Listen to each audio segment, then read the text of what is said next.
Hello everyone, welcome back to my channel. Today we are painting pansies and it is day 17 of our 30 days of watercolor flowers, so let's get into it.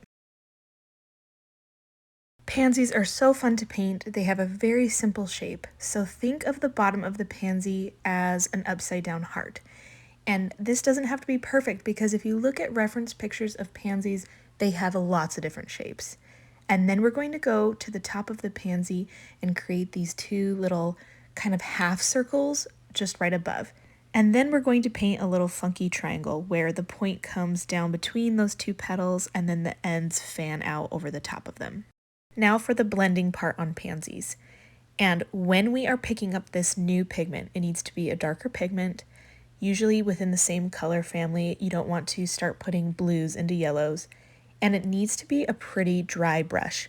And what that means is the less amount of water, the better, and lots of pigment, because that will help it blend a little bit to give that pansy look without it taking over the whole yellow color.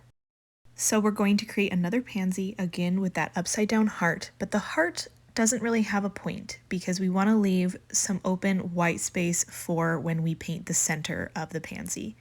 Again, we're doing these little kind of half circles on the top, and sometimes we will add the triangle, the funky triangle up at the top, but sometimes we won't. And then this one I decided not to because not all pansies have that extra petal in the back. For this pansy, I chose a really nice, pretty pink burgundy type color to blend into this orange, and I'm playing around with the pattern here. I'm going around the edge, and that's my favorite part about pansies is that there's so many different varieties of colors and pattern, and you get to play around and just have fun with it.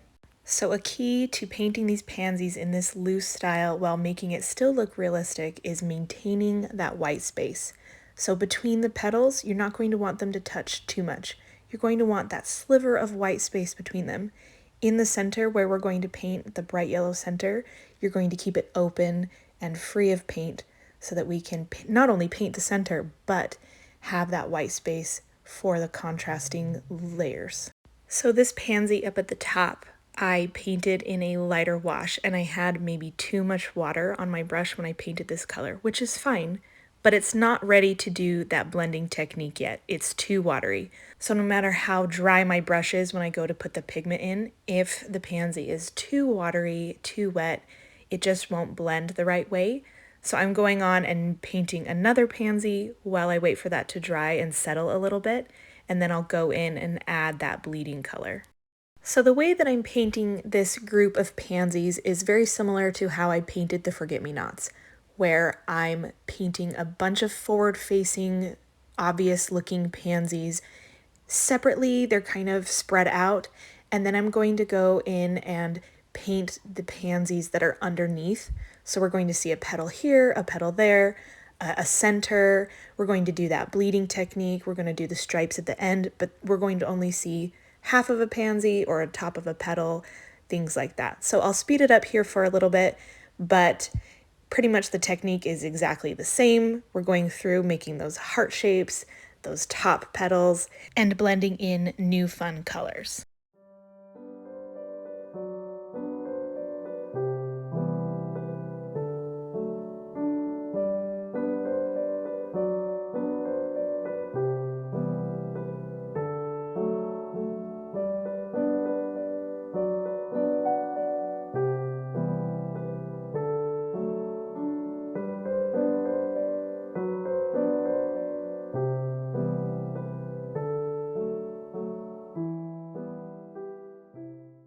So now I'm going to paint those pansies that are behind our main pansies. So I'm doing a little bit of a heart shape, a petal here and a petal there, really just giving the illusion that there are petals back there, but they are hidden. And so after I paint these shapes, I'm going to go in with those stronger bleeding colors.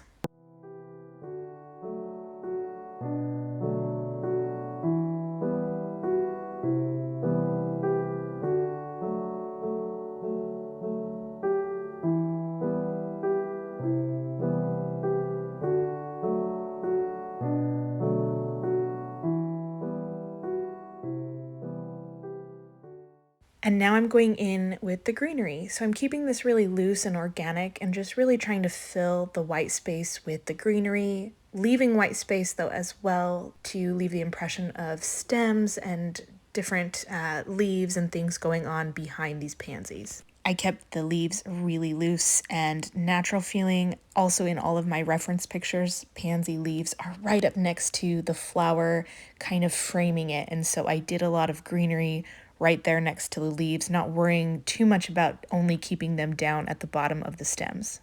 For pansy blossoms, the greenery around them is almost like the top of a strawberry. And so I've created a couple coming out of the pansies, and I've done these 3 little leaves coming off that just remind me of the top of a strawberry, and just kept it really simple and loose. And I'm going to wait for those to dry before I add the little buds inside there. And again, I'm just continuing to add more greenery all the way around the entire bouquet.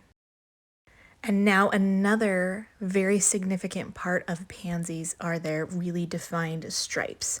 And so again, I kept them within the color palette that is already within each pansy, doing oranges on the yellows and bright pinks, just switching up the different directions that the lines went and the length of the lines, how many lines there were, giving each pansy its own unique pattern so that they all didn't look the same.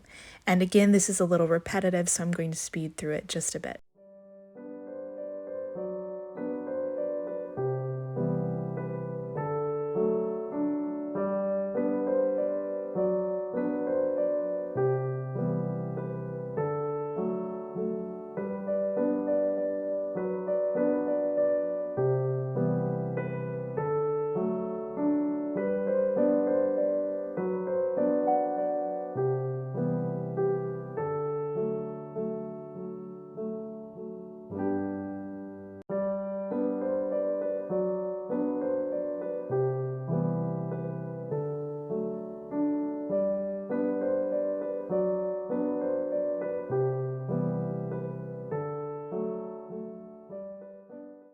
And now that everything has fully dried, I'm adding a very bright yellow center.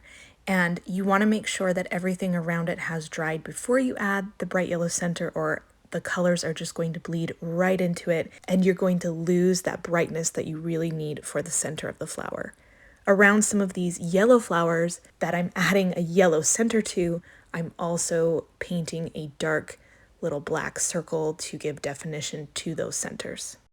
And one of the most important parts that we do at the end is adding a contrasting color to that greenery so that it really gives lots of dimension and avoids that greenery looking super flat.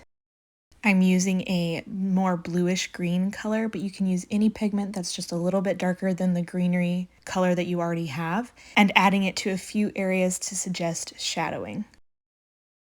And now I'm going to add the color on our little buds. I'm making sure to represent all of the colors on our palette, so I'm doing a yellow on the upper left here, an orange on the upper right, and the reddish pink color on the lower left. And now that I have practiced my pansies, I am adding them to my watercolor flower guide. Again, just keeping the same techniques. I wanted to represent a pink and a yellow. I thought that would look really nice on the guide. And I loved painting these today. This has probably been one of my favorite flowers to paint for you, and I hope you enjoyed it as well. Thank you so much for being here today while we painted pansies on day 17 of our 30 days of watercolor flowers. I am just obsessed with how these turned out. I love them so much. I think I'm going to go hang them in my house right now, but I will see you tomorrow for day 18. Bye.